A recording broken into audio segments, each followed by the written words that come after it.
Wabarakatuh. Innal hamdalillahi rabbil alamin. Allahumma shalli wa sallim wa barik ala sayyidina wa habibina wa syafi'ina wa qurrati a'yunina Muhammadin wa ala alihi wa ashabihi ajma'in. Subhanaka la ilma lana illa ma 'allamtana innaka antal alimul hakim.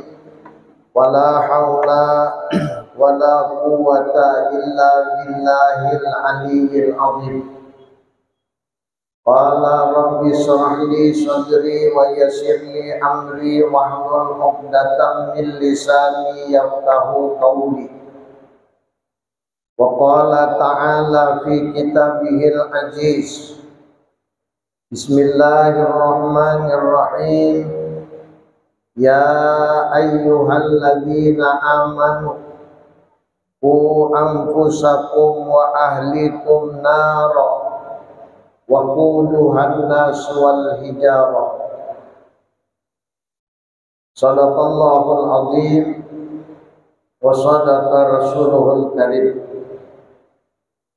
Al-Mukarram wal Muhtaram, para ulama, para zuhama dan guru-guru agama, wabil khusus para habaib dan syaraib yang selalu dirahmati dan dimuliakan oleh Allah.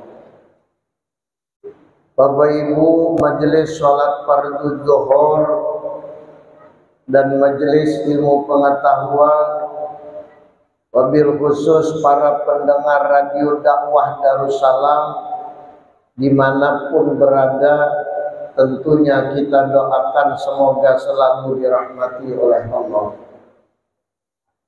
Kembali kita sama-sama panjatkan puji dan syukur kehadirat Allah, karena sampai hari yang ke-11 dari bulan Sya'ban ini, alhamdulillah kita masih dalam keadaan sehat wal afiat. Mudah-mudahan kesehatan yang masih ada, kemampuan dan kesanggupan yang masih ada, umur yang masih tersisa dapat kita isi dengan ibadah, dan mudah-mudahan dengan ibadah yang kita lakukan kita diberikan kehormatan dapat memasuki surga Allah. Amin ya rabbal alamin. Salawat serta salam kita sampaikan kepada baginda Rasulullah sallallahu alaihi wasallam. Salawat adalah amaliyah yang sangat penting. Di dalam sekian banyak ibadah, sholawat merupakan kewajiban dan rukun di dalamnya. Oleh sebab itu, perbanyaklah bersholawat kepada Nabi, wabil khusus di bulan Sya'ban yang merupakan bulannya Nabi.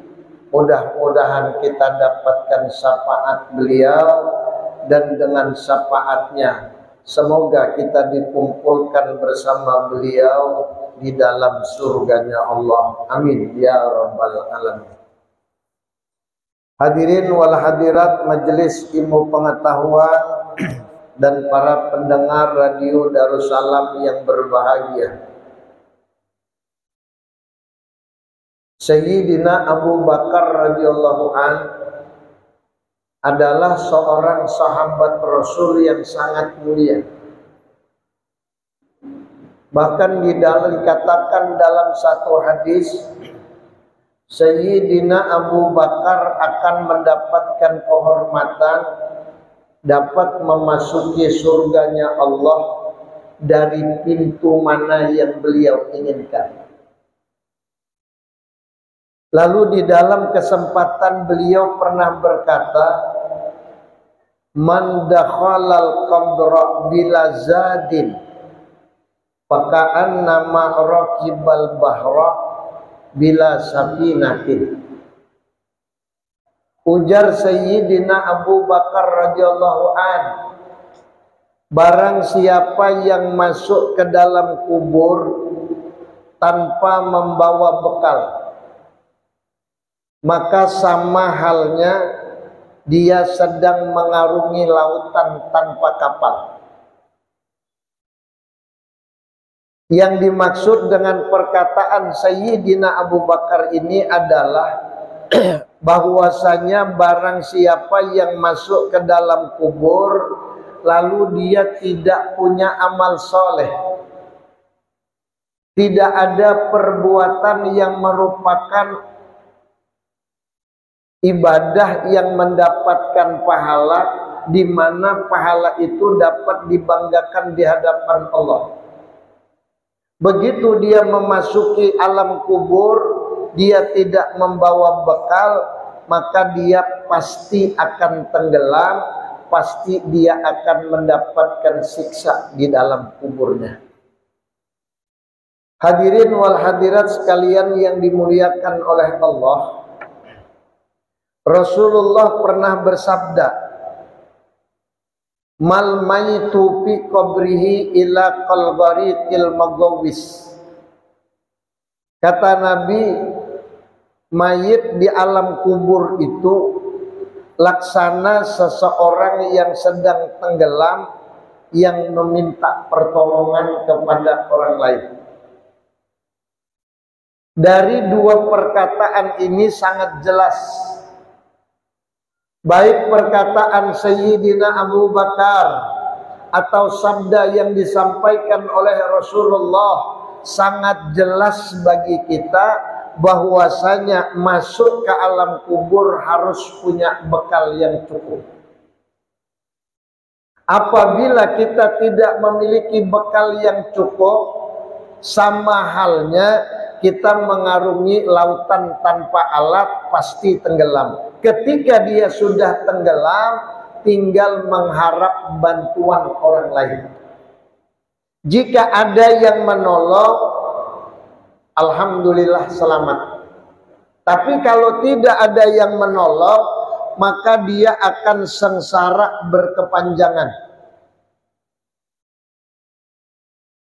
Gambaran sederhana, kalau seseorang masuk ke liang lahat, masuk ke dalam kubur, lalu didatangi oleh dua malaikat Munkar dan Nakir, kemudian ditanyakannya tentang perkara akidah, keyakinan kepada Allah, lalu dia tidak mampu menjawab, maka dapat dipastikan dia pasti disiksa. Sampai kapan dia disiksa? Tanpa ada batas. Sampai kapan dia diazab di dalam kubur? Tentunya sampai dibangkitkan dari alam kubur. Kalau seandainya dia memiliki bekal yang menyelamatkan dia nanti di yaumul mahsyar, maka dia akan selamat. Tapi jika tidak, maka siksaannya berlanjut sampai ke yaumul mahsyar. Hadirin sekalian yang dimuliakan oleh Allah, supaya kita tidak mendapatkan azab, supaya kita terlepas dari siksa, tidak ada jalan lain, harus berbekal, punya sangu yang cukup untuk menjalani perjalanan panjang di negeri akhirat. Apa yang harus kita lakukan? Apa yang dapat kita perbuat dalam rangka membawa bekal, mencari bekal untuk perjalanan panjang di negeri akhirat? Ada satu momentum khusus di bulan Sya'ban. Bulan Sya'ban ini adalah bulan yang dimuliakan Allah, bulan yang merupakan bulannya Rasulullah. Di bulan Sya'ban ini ada satu momentum yang dapat kita ambil manfaat dalam rangka mencari bekal untuk perjalanan panjang di negeri akhirat. Kenapa? Karena bulan Sya'ban ini ada suatu waktu di mana Allah katakan pada saat itu adalah Lailatul Bara'ah. Kapankah Lailatul Baro'ah itu? Tidak lain pada malam ke-15 dari bulan Sya'ban, atau yang kita kenal malam nisfu Sya'ban. Apa yang dimaksud dengan malam nisfu Sya'ban? Apa yang harus kita lakukan ketika kita berada di malam nisfu Sya'ban? Dan apa yang akan kita dapatkan ketika kita memanfaatkan malam nisfu Sya'ban? Jawabannya sederhana, bahwa malam itu adalah Lailatul Baro'ah. Apa yang dimaksud dengan Lailatul Baro'ah? Kata Nabi, malam itu adalah malam kelepasan hamba dari azab api neraka. Untuk siapa baro'ah diberikan oleh Allah? Tentunya untuk umat yang memang minta dilepaskan dari azab. Kalau ada yang meminta dilepaskan dari azab, artinya dia pernah melakukan perbuatan yang durhaka kepada Allah. Malam itu dia minta ampun, malam itu dia bertobat, malam itu dia beristighfar, malam itu dia beribadah dengan tulus karena Allah, maka seluruh dosanya diampuni oleh Allah. Baik dosa yang besar atau dosa yang kecil, sebesar apapun dosa yang pernah dia perbuat, sebanyak apapun kesalahan kepada Allah yang pernah dia lakukan, selama itu bukan syirik kepada Allah, maka malam itu akan diampuni, asalkan dia benar-benar mau minta ampun kepada Allah. Itu namanya Lailatul Baro'ah. Bapak Ibu hadirin sekalian yang dimuliakan oleh Allah dan para pendengar radio dakwah Darussalam yang berbahagia. Rasulullah pernah bersabda bahwasanya Lailatul Baro'ah pada malam nisfu Sya'ban itu Allah akan turun ke langit dunia. Saya ulang sekali lagi, Rasulullah katakan pada Lailatul Baro'ah, pada malam nisfu Sya'ban, Allah akan turun ke langit dunia, kemudian Allah menunggu hambanya yang mau minta ampun. Di dalam hadis qudsi disebutkan Allah berkata, adakah hambaku yang minta ampun malam ini? Adakah hambaku yang bertaubat malam ini? Adakah hambaku yang minta sesuatu kepadaku malam ini? Dan adakah hambaku yang memohon keampunan, memohon sesuatu kepadaku malam ini? Jika ada yang meminta kepada Allah, maka malam itu akan diberikan oleh Allah. Nah, jadi rugi kalau kita ketemu dengan malam nisfu Sya'ban, kita tidak ambil manfaat. Bahkan dikatakan di dalam sekian banyak hadis, di dalam literatur, di dalam kitab disebutkan, malam nisfu Sya'ban adalah malam pembukaan catatan kita sepanjang tahun. Malam ditutupnya buku catatan malaikat kiraman dan katibin selama setahun yang lalu, kemudian dibuka lagi lembaran pertama catatan kehidupan kita untuk setahun ke depan. Sering orang bertanya, Pak Ustadz kapan dibukanya? Dijelaskan di dalam satu hadis, Allah perintahkan malaikat kiraman dan katibin untuk menutup buku catatan kita setahun sejak 1443 Hijriah yang lalu, berakhir ketika dikumandangkan azan maghrib. Jelas Pak? Ketika dikumandangkan azan maghrib, hari yang ke-14 dari bulan Sya'ban, Insya Allah kalau tidak salah hitung tahun ini jatuhnya pada tanggal 7 nanti. Insya Allah jatuh pada tanggal 7 Maret 2023 yang akan datang.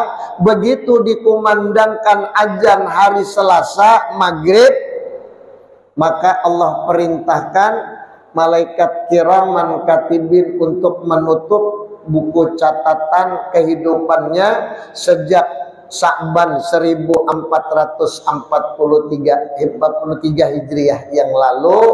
Kemudian selesai dikumandangkan azan maghrib, Allah perintahkan untuk membuka buku lembaran yang baru untuk catatan setahun ke depan.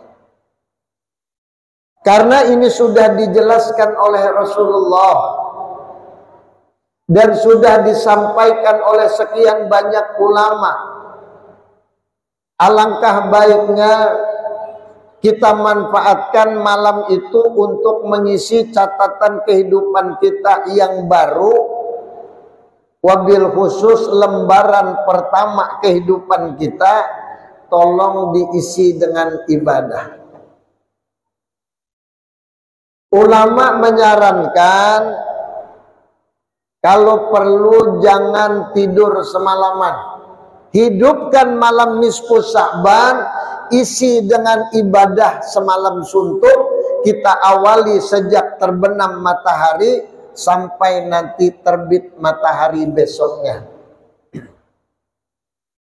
Artinya kita hidupkan malam nisfu Sya'ban sampai terbit matahari hari Rabu pagi. Lalu apa yang harus kita lakukan dalam rangka menghidupkan malam nisfu Sya'ban? Apa yang harus kita lakukan? Sudah jadi adat, sudah jadi kebiasaan di kampung kita, khusus di Kalimantan Timur dan Kalimantan Selatan sekitar.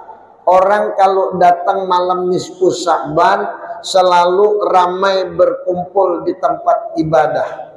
Apa yang dilakukan di tempat ibadah?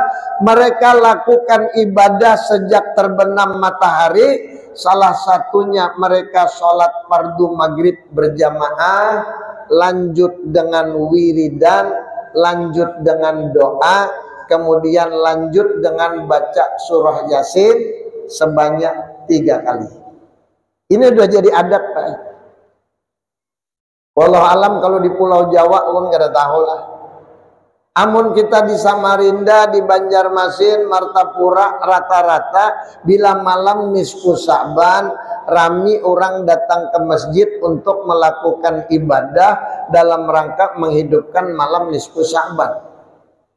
Harusnya lakukan ibadah semalam suntuk dalam rangka mengisi lembaran kehidupan kita yang pertama. Jadi kalau lembaran pertama, halaman pertama sudah terisi dengan ibadah, mudah-mudahan setahun ke depan hati kita cenderung untuk beribadah. Tapi kalau pada saat dibuka lembaran baru saja kita sudah lengah, kita tidak memperhatikan, kita sudah abai, naudzubillah kalau setahun ke depan kita cenderung berbuat yang sia-sia, naudzubillah kalau suka berbuat yang dilarang oleh Allah. Awali catatan kehidupan kita pada malam nisfu Sya'ban dengan ibadah semalam suntuk. Apalagi yang harus kita lakukan pada malam itu? Lanjut dengan sholat fardu isya berjamaah, kemudian lanjut dengan wiridan. Artinya wirid jangan ditinggal. Ujar Nabi, man laisa lahu wirdun fahuwa kirdun. Barang siapa yang sholat tidak disertai dengan wiridan, sama seperti binatang kera. Ujar Abah Guru, sama lawan warik najun kakacang. Begitu salam langsung kabur. Begitu salam dia langsung kabur. Begitu salam ke kanan dan ke kiri, dia langsung meninggalkan tempat ibadah, padahal Rasulullah menyuruh sertai dulu dengan wirid. Wirid apa yang harus kita baca? Bacaan apa yang harus kita lakukan? Rasulullah sudah contohkan, dan apa yang dicontohkan Nabi disebutkan di dalam Sahih Bukhari dan di dalam Sahih Muslim. Rasulullah sejak diangkat menjadi Rasul tidak pernah tinggalkan wiridan. Minimal Rasulullah baca kalimat Allahumma antas salam wa minkas salam wa ilaika ya'udzuhus salam fahayina rabbana bisalam wa adkhilnal jannata kadaras salam tabarakta rabbana wa ta'alaita ya dzal jalali wal ikram. Kemudian Rasulullah lanjut dengan membaca ayatul kursi Allahu la ilaha illa huwal hayyul qayyum sampai wala ya'uduhu hifdzuhuma wa huwal aliyyul azim. Ini tidak pernah ditinggal Rasulullah sejak diangkat menjadi Rasul sampai akhir hayat. Kemudian Rasulullah lanjutkan dengan membaca tasbih sebanyak 33 kali, tahmid 33 kali, takbir 33 atau 34, totalnya 100 ya. Ini amaliyah Rasul. Ini sunnah Nabi. Ini wiridan yang selalu dilakukan oleh Rasulullah. Jadi kalau ada orang selesai sholat tidak pakai wirid, berarti dia tidak melaksanakan sunnah Rasul. Sayang kalau kada berwirid. Nah, selesai wirid lanjut dengan doa. Untuk apa kita berdoa?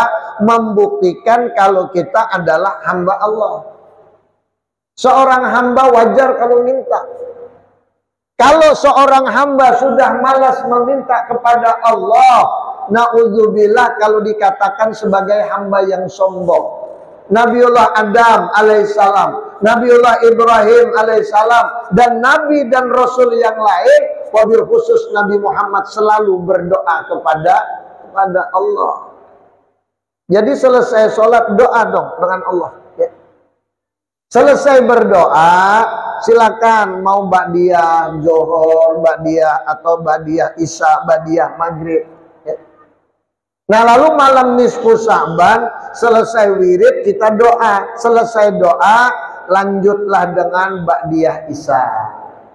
Kemudian lanjut dengan sholat sunat taubat 2 rakaat, sholat hajat 2 rakaat, terakhir lakukan sholat sunat tasbih 4 rakaat ya. Dalam rangka apa? Mengisi waktu jangan kosong. Biasanya selesai sholat sunat tasbih baru pada pulang ke rumah. Sampai di rumah lanjut dengan baca suratul waqiah 1 kali, lanjut dengan amaliyah yang lain, wabil khusus baca tasbih Nabi Yunus. Tasbih Nabi Yunus sebanyak 2375 kali. Kalimatnya la ilaha illa anta subhanaka inni kuntu minadz dzalimin sampai jam 10 atau jam 11 malam. Begitu selesai kita baca tasbih Nabi Yunus sebanyak 2375 kali, disarankan oleh ulama, didukung oleh hadis Rasulullah, lanjut dengan sholat sunat mutlak sebanyak 100 rakaat ya. Jam berapa kita mau mengerjakan silakan. Kalau kami biasanya kerjakan sholat sunat mutlak 100 rakaat diawali dari jam 11 malam, insya Allah berakhir jam 3 subuh ya. Ayat yang dibaca sederhana. Ayat yang dibaca cukup Fatihah, kemudian suratul Ikhlas 5 kali. Rakaat pertama baca Fatihah, kemudian suratul Ikhlas 5 kali. Rakaat kedua baca Fatihah, kemudian suratul Ikhlas 5 kali. Rakaat ketiga begitu lagi, rakaat keempat begitu lagi, terus sampai 100 rakaat bacaannya sama, Fatihah dan suratul Ikhlas sebanyak 5 kali. Jadi totalnya ikhlasnya berapa? 500 kali. Bila tuntung sudah nang 100 rakaat, sadang pepian uyuhnya sadang sudah telah. Bawa istirahat setumat, tapi saran ulun lanjut dengan sholat sunat tahajud sebanyak 8 rakaat, tambah dengan witir terakhir sebanyak 3 rakaat.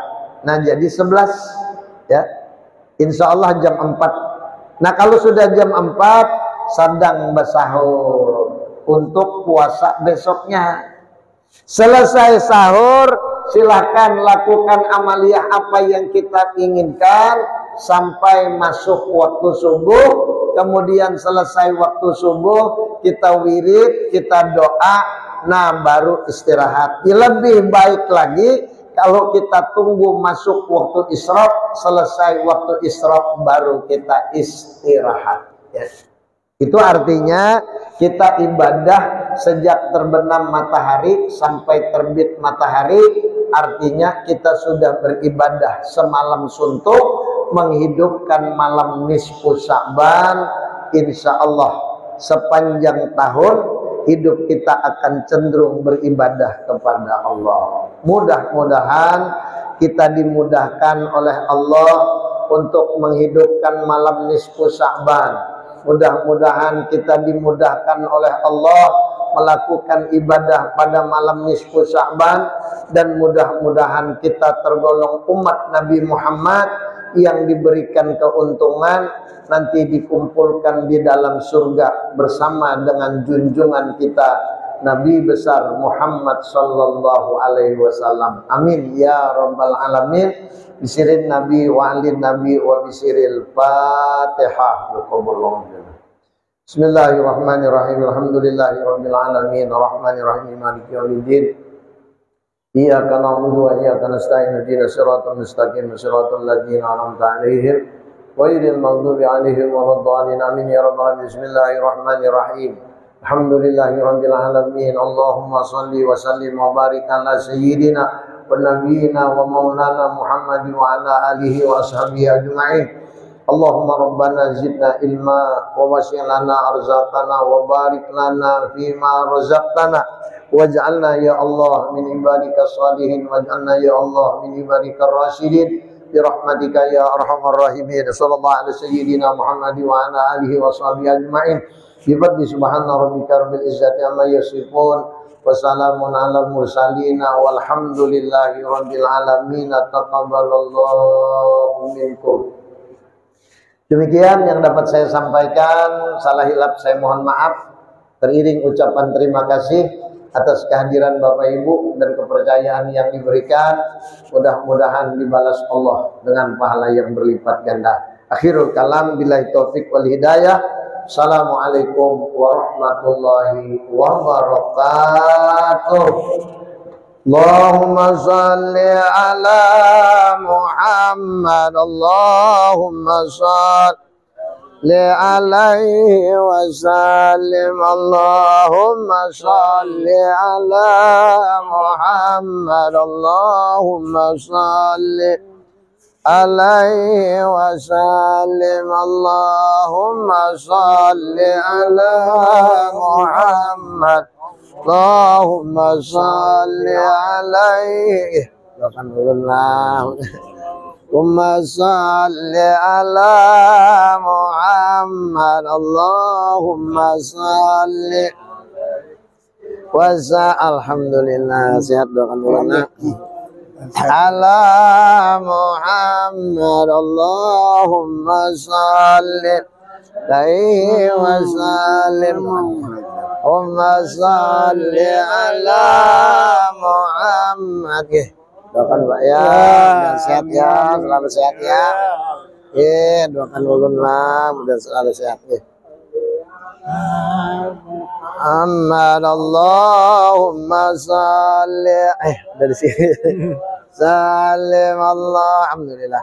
Salli ala Muhammad. Allahumma salli wa sallim. Allahumma salli ala Muhammad Rasulillah. Ya Rabbi salli وسلم حبيب الله تقبل الله منكم تقبل يا كريم.